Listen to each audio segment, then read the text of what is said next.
So we bought all the databases. We could then compare those databases with all these anecdotes that we had heard over lunch, dinner, tea, coffee, dessert. And we came up with the most remarkable discovery I've ever in economic discovery I've ever seen in my entire life, which is that between 1996 and 1999, the management of Gazprom had stolen oil and gas reserves equal to the size of Kuwait. Hi, everyone. Welcome to another edition of My Life in 4 Trades. Joining me today is Bill Browder, CEO of Hermitage Capital and head of the Global Magnitsky Justice Campaign. Enjoy the conversation. Hi, Bill. Welcome to My Life in 4 Trades. Great to see you. Yeah, same here. So before we jump into your trades, and I have a feeling they might be a little out of the ordinary of our normal trades, but before we do that, why don't you tell us a little bit about your background? Where did you grow up, and what were the early years like for you? Well, my trades are going to be out of the ordinary, and my background is out of the ordinary. I come from I grew up in Chicago, born in Princeton, New Jersey, but I come from a very unusual family. My grandfather was the head of the American Communist Party between 1932 and 45. And so when I was going through my teenage rebellion in the 1970s, I was trying to figure out a way of rebelling from this family of communists. And growing my hair long, it grew into an afro. You can't quite tell that now, but strangely, that didn't upset my family. I followed the Grateful Dead around the country for a few months, and also that didn't upset my family. But then I put on a suit and tie and became a capitalist, and that really did upset my family. So became a capitalist. I went to Stanford Business School, graduated in 1989, which was the year that the Berlin Wall came down. And as I was trying to figure out what to do after business school, I had an epiphany one day, which is that if the Berlin Wall has just come down and my grandfather was the biggest communist in America, I'm going to try to become the biggest capitalist in Eastern Europe. And so that's what I set out to do. And I eventually moved to Russia in 1996. I set up an investment fund called the Hermitage Fund, which grew eventually to become the largest investment fund in the country. So I achieved my dream. But in the process, I also encountered some pretty crazy stuff, which I'm sure we'll be talking about today. As a kid, what sort of impression did that sort of, interesting family background leave on you? I mean, you mentioned you were rebellious because you not only had activists, but you also come from a long line of academics as well, don't you? Yeah, so my grandfather was the communist, and my father and his two brothers, they all became mathematicians, so my grandmother was Russian. She was a Jewish intellectual, and there was no higher calling for a Russian Jewish intellectual than for somebody to go into sciences, and within the sciences there was no higher calling than to be a theoretical scientist, and mathematician was the top of the heap, and so they all became mathematicians. My father skipped high school, went to MIT at the age of 14. Finished when he was 17, and then went to Princeton and got his PhD in mathematics from Princeton by the time he was 21. And so it was, and so my brother followed in his footsteps, went to the University of Chicago after skipping high school at the age of 14, Phi Beta Kappa in physics by 17. So this was the family I came from. And so you can understand why I had sort of a need to rebel, because there's no way that, I just was just a normal person. I wasn't doing any of the skipping high school. And so I needed to find some way of distinguishing myself. And so I set out on a completely different path. Your first trade, you call one of your worst, and that's going to Russia in 1992, right after completing your studies in Stanford, instead of going to work at a firm like all of your other friends. So that's definitely going to be hindsight. But take us back to that time. What were you thinking? What did you hope your Russia experience would be? It looked like you were sort of, it was like a gold rush, right? You were going to go find your fortune and define yourself. I moved to Russia in 1996. This was at the point when Russia was just beginning its privatization program. So Russia, before the Berlin Wall came down was part of the Soviet Union. As the Soviet Union, it was a communist country. Everything was owned by the state. The state set the prices, set the salaries. Everyone was equal, et cetera. And the whole thing was bankrupt. It didn't work. Nobody worked. Everyone pretended to work. It was just a terrible, terrible economic experiment that didn't work. And so after the Berlin Wall came down, after the Soviet Union collapsed, and after Russia became an independent country, one of the things that they declared was that they were going to create capitalism. Now, how do you create capitalism? Well, the one thing they did was they decided they were going to give away all state property away effectively for free, one way or another, to the people. And so they embarked on this mass privatization program where they created all sorts of different schemes to supposedly give away everything to the people. What ended up happening was not what they designed. Instead of everybody benefiting, 22 oligarchs ended up controlling like more than 40% of the gross domestic product of Russia, which was highly unfair. It wasn't anything what they envisaged, and it's of course led to all the terrible problems that we have today. But for me, at that time, they controlled 40%, but there were little crumbs falling off the table. And effectively, by giving everything away, the government created a sort of chaotic market situation. But the valuation of the companies that they had put out there, the oil companies and gas companies and electricity companies, was like at a 99.7% discount to the price of comparable companies in the West. And so you could buy, Gazprom or Lukoil at, pennies per barrel of reserves when these companies, if you were to buy the same type of companies, Exxon, BP, whatever, Shell, they would trade at $20 per barrel of reserves. And so it was really, truly like the gold rush. And you didn't have to have that much imagination. People sometimes ask me, they say your father was a mathematician. You must have been really good at math. Well, the only math that I had to do was simple division. You divide the market cap of the companies by the number of barrels of oil reserves, and you get up this unbelievable discount.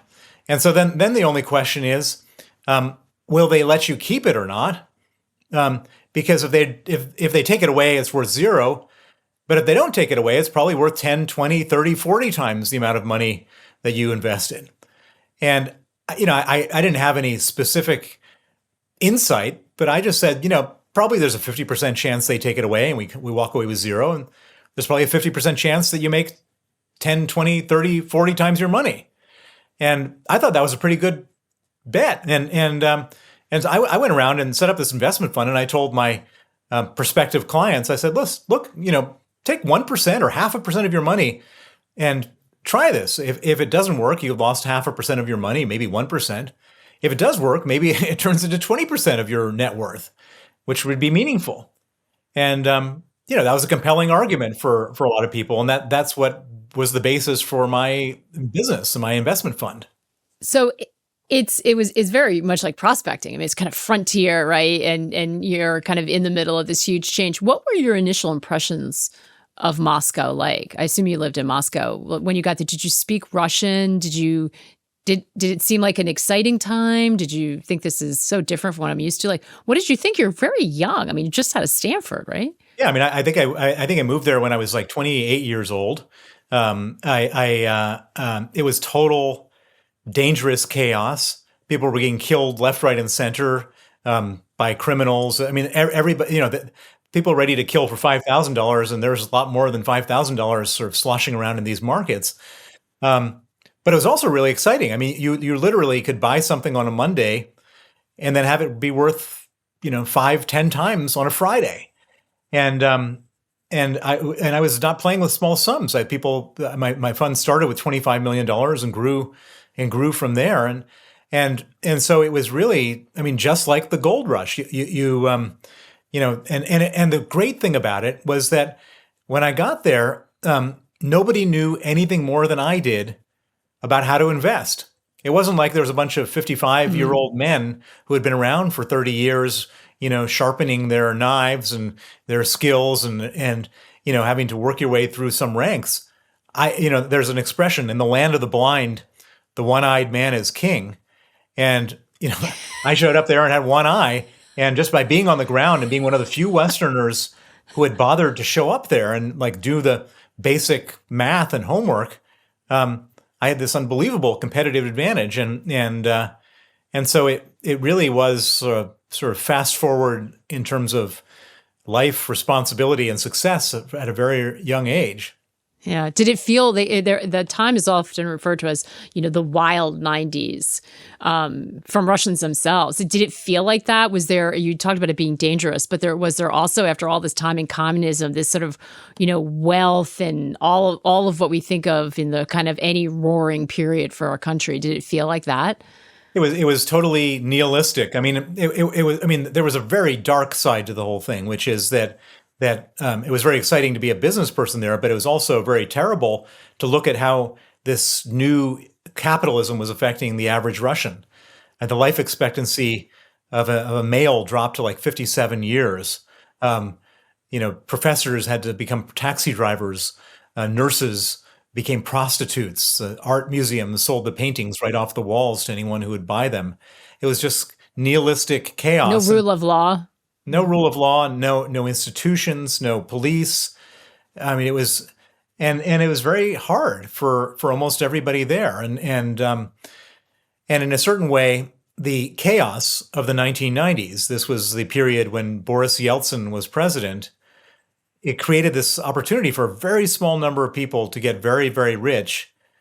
And most everybody else suffered profoundly, the most profoundly. Just nothing there was no food, there was no safety, there was nothing. And it was hard to feel anything other than, really sadness and disgust for the Russian government and the way that they were set up this thing for the people, and sort of everybody in Moscow, myself included, was like longing for somebody to come in and fix the situation, to take away this power from the oligarchs and bring it back to normal. And that was the feeling that everybody had in Russia.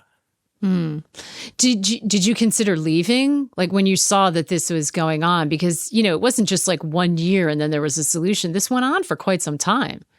Well, I mean, so my reason for being there was to be an investor. My logic as an investor was that, yes, it's terrible, but if it goes from terrible to bad, then you make a lot of money as an investor. And so, and I thought that Russia was on a trajectory from terrible to bad, and it was. It was, and so it kind of couldn't stay the way it was. Because it was just too terrible. So it didn't have to become like Sweden or Canada. All it had to do was just go from like Nigeria to Brazil, and my securities would be worth a lot more money, and Russians would probably be a lot happier. And that's what I was there for, and that's what my big bet was. So we talked about that being your worst trade, but we're just going to put that off on hold, because I think we can circle back at the end and discuss why it turns out to be your worst trade. Because for the moment, it's kind of your best and worst trade, because there is this, even though it's against the backdrop of it being very dark, you're doing very well. And so I think that takes us to your second trade, which is one of your best, and it's very specific in 1997, Sedanko Russian Oil Company. So sort of give us the backdrop or set the scene for us. You've been in Russia, for several years now. How did you get involved in this trade, and how successful were you at this point? The oil companies of Russia were trading at this unbelievable discount to the oil companies of the West. That was the basic premise.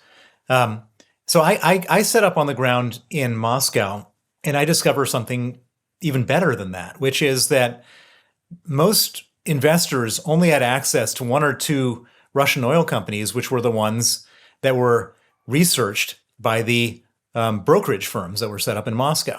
They decided to do research on the shares that had the most free float, that were trading the most, because they could make most commissions by buying and selling those shares.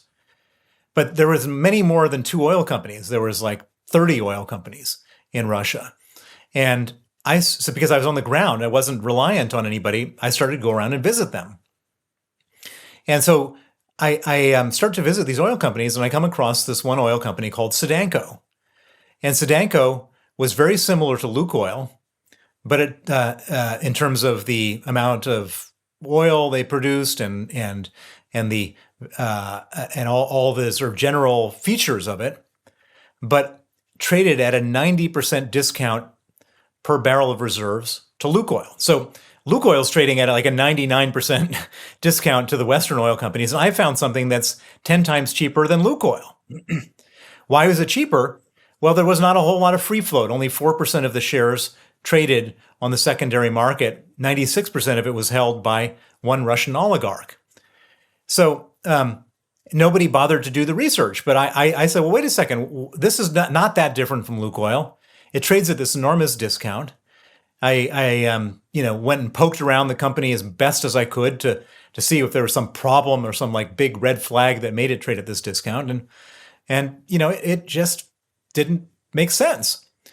And so I bought Sudanko, and I think I put $11 million of my fund into Sudanko, which was a lot of money for me at the time.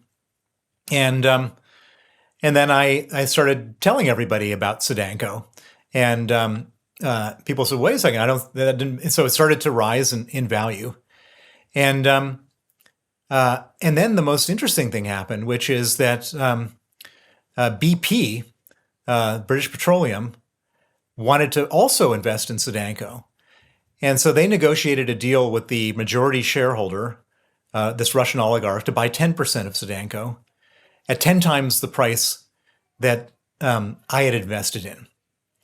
And so my $11 million turned into more than $100 million. And this was at the very beginning of my career. This was like almost the very beginning of my fund, at a time when making $100 million was just like, I mean, now you read these numbers, you want on Bloomberg or whatever, and $100 million is not a lot of money. But back then it was just the biggest amount of money ever.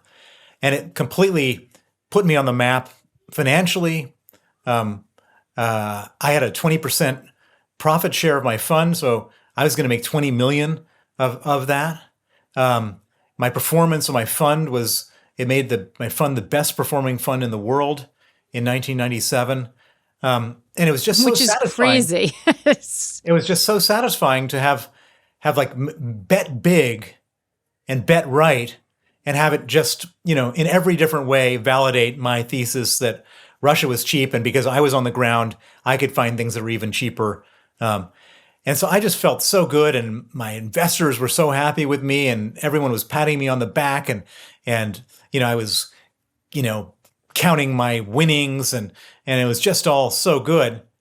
And then all of a sudden, I discovered the first really dark experience that I've had in Russia, which is that the majority shareholder, a guy named Vladimir Potanin, he was the guy who owned 96%. He sold 10% to BP.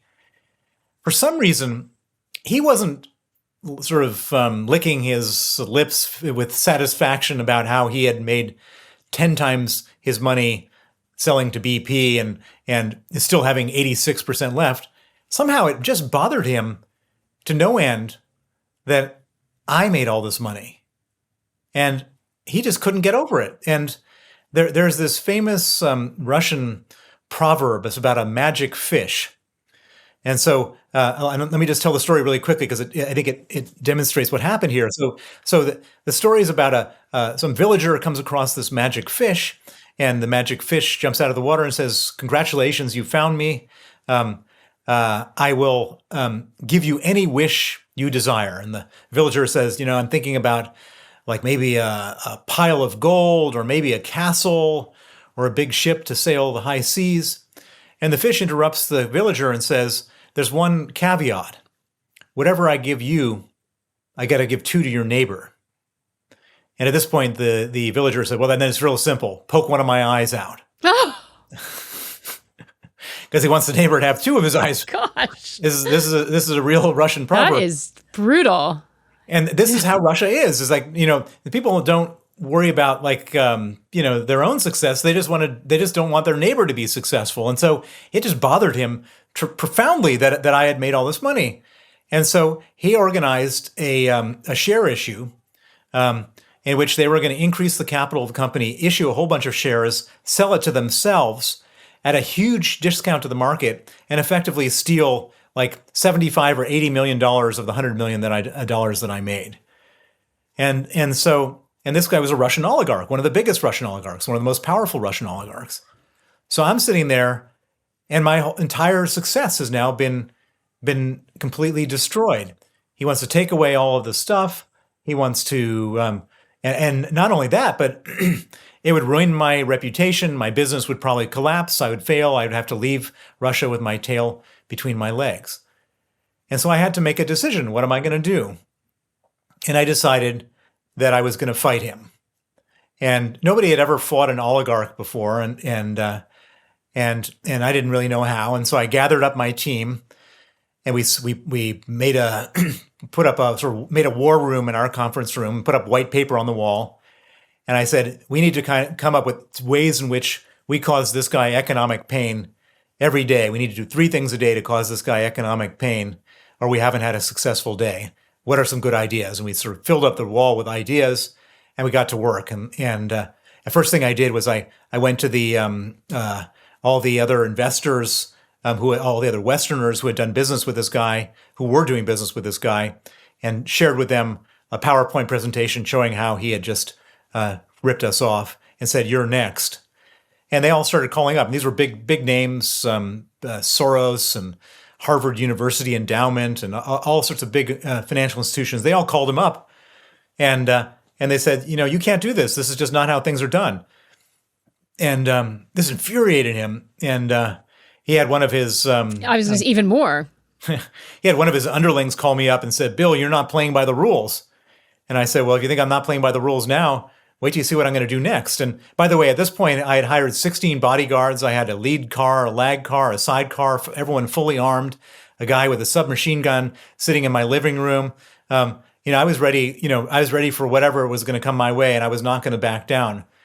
And so the next thing I did was I went to the media, and I got the Financial Times to write a big story about how he was ripping us off, and they were looking for a big oligarch story, and so they write this story, and he becomes even more infuriated, and he holds a press conference, and he says, "Bill Browder is a terrible investor. His clients should take their money away from him immediately. He should have known I was going to do this to him." At this point, every newspaper starts to write about it, and at the time there was a securities regulator that hadn't ever regulated a single security law, but I created such a scandal that he was forced to step in. And after a couple more big articles, he canceled this dilutive share issue, and I went back to being whole. And I beat an oligarch, and I survived. And that created several things. One is it got me back whole financially, but secondly, it gave me a sense of confidence, and which we'll talk about what it did to me later, to start doing this again. Did you feel at that point that it was the Russian oligarchs that were kind of poisoning the system and behaving badly, or did you see this as a problem throughout the government as well, as a sort of state problem? Well, at that point in time, it was an oligarch problem exclusively. The oligarchs controlled the state. The state didn't function the way a normal state functions. The oligarchs controlled everything. And so they were like the complete devil, the ruining everything for everybody and ruining it for me. And I thought, these oligarchs, were just such sort of chest-thumping alpha male on steroids characters, but actually they weren't. When push came to shove, they were not omnipotent, and so I decided to go for another one. Why not take that win and leave? It's like anything else. Once you've tasted the, forbidden fruit, you want more. I thought, if I can beat this one, I can beat another one. And so I I wanted more. I was feeling very kind of powerful and I guess greedy. And so, and I wanted to do something bigger and better and more profitable and more dramatic. So now you're high profile, and your third trade is your best and your worst. It's actually your third and your fourth, because I think it's really a turning point for you, and that is when you took on Gazprom in 2005. So you do it again after Sedanko, and this time your target's Gazprom, presumably a bigger target. So Gazprom was a much bigger target. Gazprom is the largest company in Russia, the largest oil and gas company in the world by a factor of 10. Gazprom in 1999 traded at a 99.7% discount to Exxon per barrel of hydrocarbon reserves. At that point in time, everybody assumed that every last cubic meter of gas and gas reserves was stolen out of the company. And so I decided to do something which had never been done before, which is a stealing analysis of Gazprom. So how do you do a stealing analysis of a Russian company? You don't go to the management and say, excuse me, sir, can you tell me how much money you're stealing? Because they wouldn't answer that, and they might do some other terrible things. Nor could you go to the investment banks that were set up in Moscow and ask them, because they were so busy trying to get paid work from Gazprom, the last thing they wanted to do was say anything negative. And so I came up with an idea, which was to make a list of all the people I thought might know about the stealing. This included ex-employees, competitors, customers, suppliers, government officials, former government officials, anyone who might have some detailed knowledge of the stealing. And I made a list of these people, and then I sent out invitations to invite them to breakfast, lunch, dinner, tea, coffee, dessert. And I didn't tell them what my agenda was in advance. I just invited them. And interestingly, of the 40 or 45 people that I sent these invitations out to, 35 said yes. They were kind of curious. What does this Western guy want to treat me to lunch for? And so I had my first lunch. It was with a small competitor to Gazprom. And we sat down in an Italian restaurant across the street from the Kremlin, across the river from the Kremlin, I should say. And we sat down, and I didn't know what his response was going to be when I opened up and told him what I wanted. But we sat down and ordered, and I said, well, the reason I invited you here is I'm interested in understanding what's being stolen from Gazprom. Can you tell me, do you know? And that was the moment of truth. Is he going to get up and walk away, or what's he going to do? And instead of getting up and walking away, the guy leans forward and he says, you can't even imagine the kind of stealing that's going on there. And he starts just rattling off scam after scam after scam. And I had a little notebook, and I was writing it all down and turning the page and writing some more and writing some more. And he barely touched his meal. And we're 2 hours and 20 minutes into it. I had another meeting I had to go to. I had to cut it short. And it turned out that the reason he was so helpful is not because he wanted to be helpful. He was just infuriated that some small group of people got to steal all that money and he didn't. And he didn't want them to get away with it. And so he shared with me this information, and everybody else did too. And so I had filled up 2 full notebooks with unbelievable data and sort of stories and anecdotes about all the stealing. So I filled up these notebooks, but the problem is that it was clear there was something gigantic going on at Gazprom, some terrible fraud.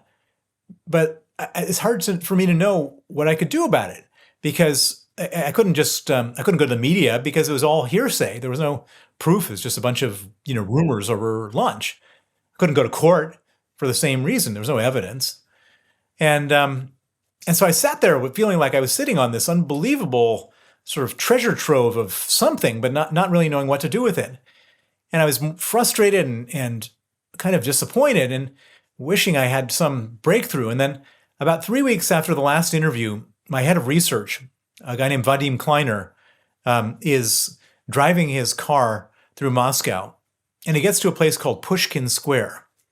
And Pushkin Square, the traffic snarls up really, really badly. So badly that if you're unlucky, you could be sitting there for an hour. If you're lucky, 15 minutes. And as a result of these traffic jams, these young street urchin kids try to sell things to people who are stuck in their cars. They're selling cigarettes and pirated DVDs and pantyhose and all sorts of things. And this is back before the days of cell phones, where you could look at your phone while you're sitting in traffic. And so some kid comes up to his window and knocks, and he rolls it down and he says, "What do you got?" And the kid said, "Databases." And Vadim looks at him sort of quizzically. "What do you mean databases?" And the kid says, he opens up he has this dirty down parka. He opens it up and he has all these folders, these translucent folders with these disks in it. And he says, Vadim points towards one of them and says, "What's that?" And the kid says, "The Moscow Registration Chamber database." And this is something that this is the database that shows the beneficial ownership of all Moscow-based companies, and something we've been looking for. And Vadim said, "Well, how much?" Honestly, this is crazy. It's insane. And Vadim says, "How much?" And the kid says, $5. So Vadim buys the disk, comes back to the office, and he says, "Guess what? I've just bought the Moscow Registration Chamber database for $5.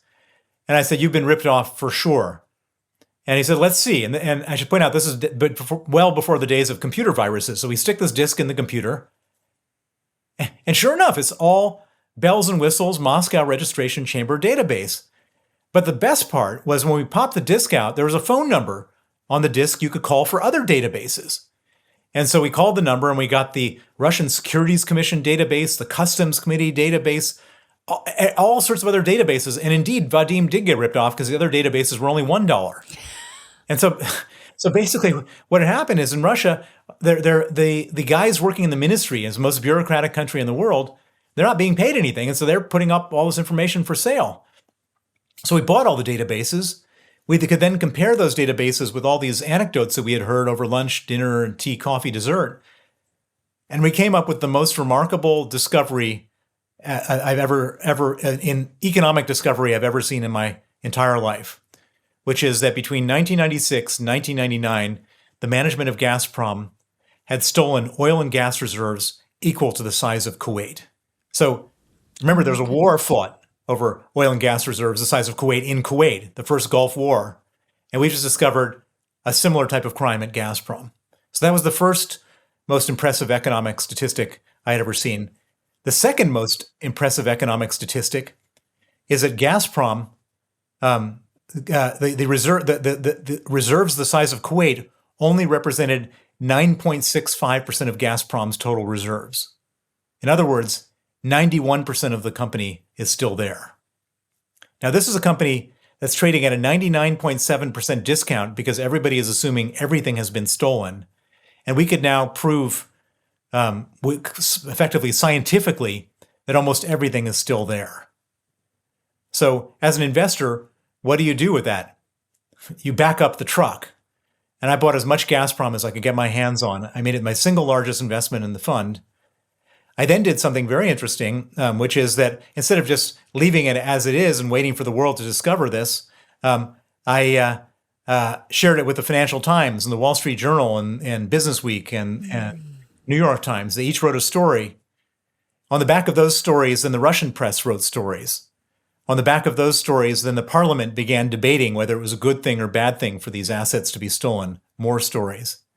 On the back of that, the management had hired an accounting firm, PricewaterhouseCoopers, to write a report saying it was a good thing for these assets to be stolen. More stories. And by the time we were all done, there was 500 stories. And then Vladimir Putin, this is in 2001, he was newly sort of elected president. He steps into the fray and he fires the CEO who was doing all the stealing and replaces him with a new guy whose job it was not to steal assets. The guy could steal everything else, just not assets. But just making the announcement that no more assets were going to leave the balance sheet of Gazprom, the share price doubled. And then it doubled again, and it doubled again, and it doubled again, and doubled again. And it kept on doubling and doubling until the share price was up 100 times from when I first started this whole campaign. 100 times. And this was my biggest investment. It's not some micro cap, venture capital thing. This was the largest company in Russia, 100 times. It was, I made billions of dollars. It was just the most unbelievable trade of all trades. Not just my best trade, but anybody's best trade. It was just unbelievable. But there's a bad part of the story, which is my either third or fourth, depending on how you want to define it. It's the fourth, yeah, because it's like the flip side of this. By the way, it's very often in this podcast that people's best trade is also turns out to be their worst trade, or vice versa. So you're sitting on billions. Is it realized gains or is it paper gains at this point? So here's what happened. So the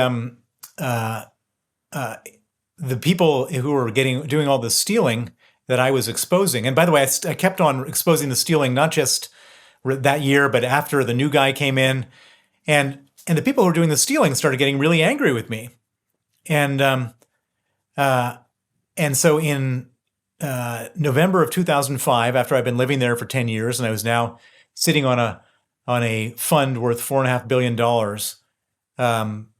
I'm flying back from London to Moscow from a weekend trip abroad, and I'm arrested at Sheremetyevo Airport.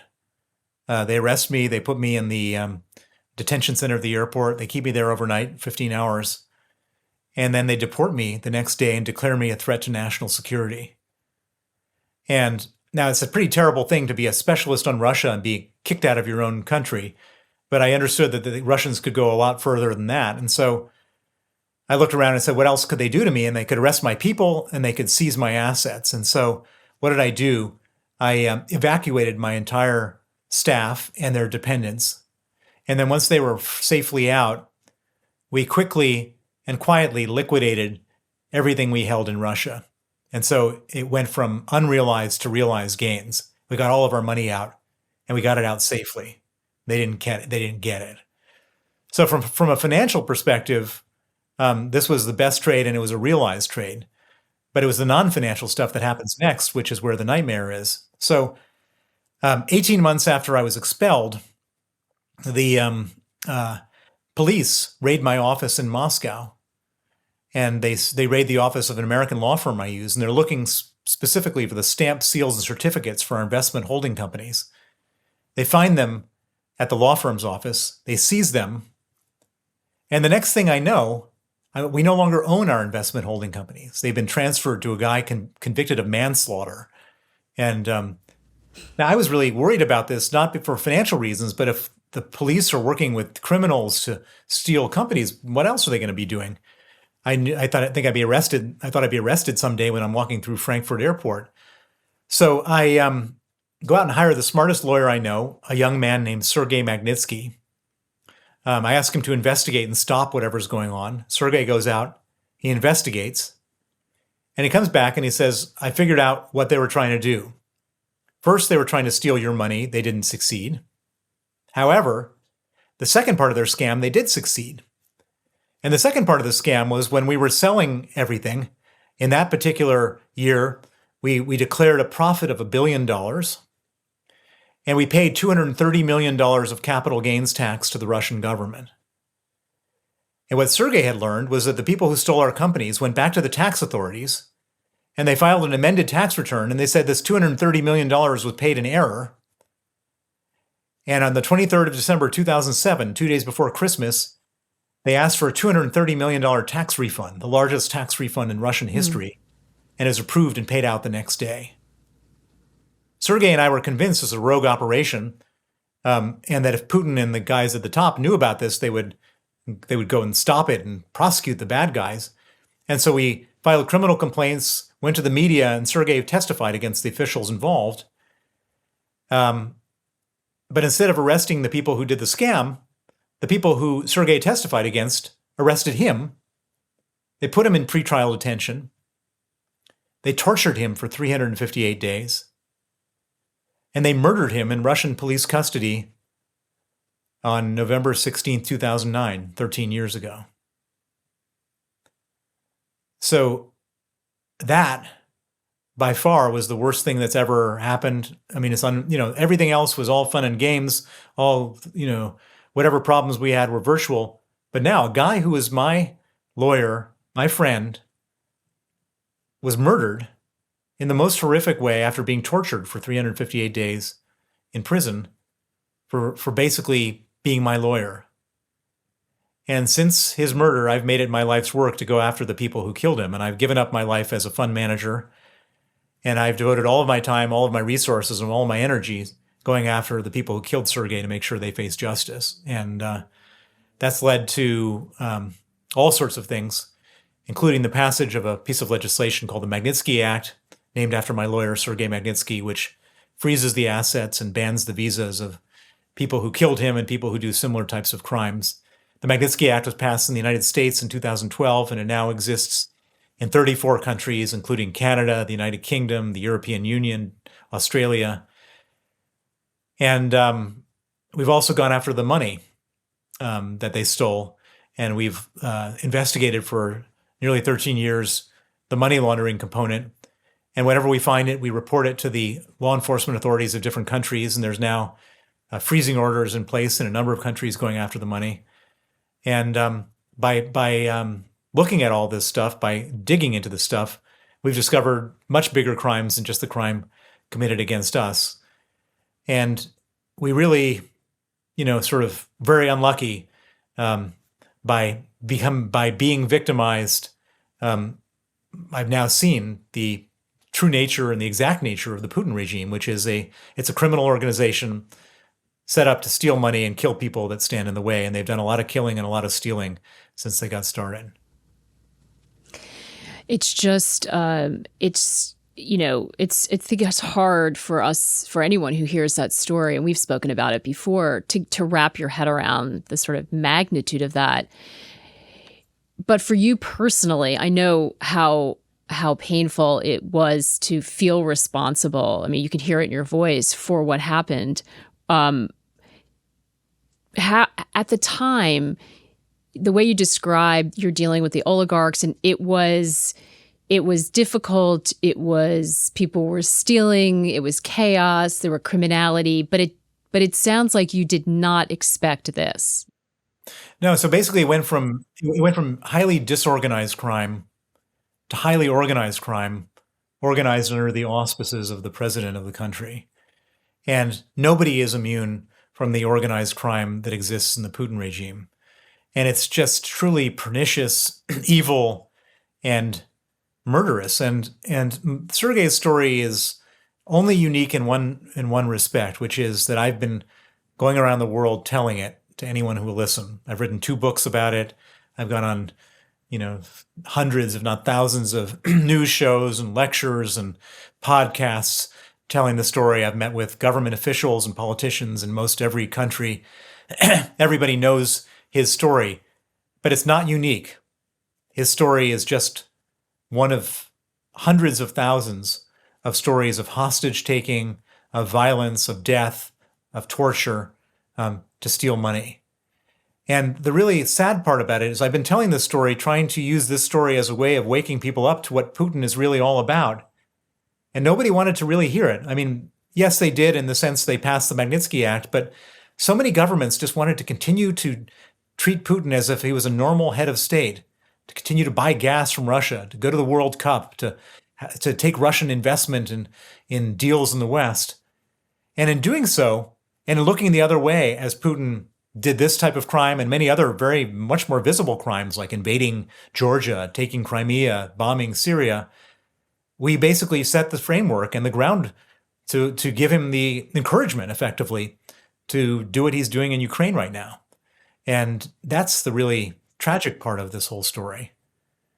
But I want to circle back, if we could, to the first trade, the going to Russia, because it didn't make sense when we first started the conversation why that was a bad trade. But Yeah. people ask me, and they say, what would you have done differently, Bill? And my answer is that once I got locked into the whole situation in Russia, of seeing the corruption, I wouldn't have stopped fighting the corruption. When we discovered the crime, I wouldn't have not exposed the crime. if when Sergei was killed, I wouldn't have not fought for justice. But the one thing that I would have not done is if I could have done it all over again. When I graduated from Stanford, I could have stayed in California, where who knows? Maybe I'd be much richer right now, and nobody would be trying to kill me, and Sergei Magnitsky would be still alive, and I'd have a pleasant and gentle life dealing with people where the worst thing that happens is you disagree with each other about a marketing plan or something. But instead, Sergei was killed. Other people have been killed as a result of this story. They've tried killing other lawyers that worked for us. They've tried poisoning one of my Russian allies. I mean, it's just the most horrific thing. And I would gladly not have done any of it, not made any of the money, if I could have somehow have avoided that. That's the hard question I was going to ask you when you look back at this. Do you think that you were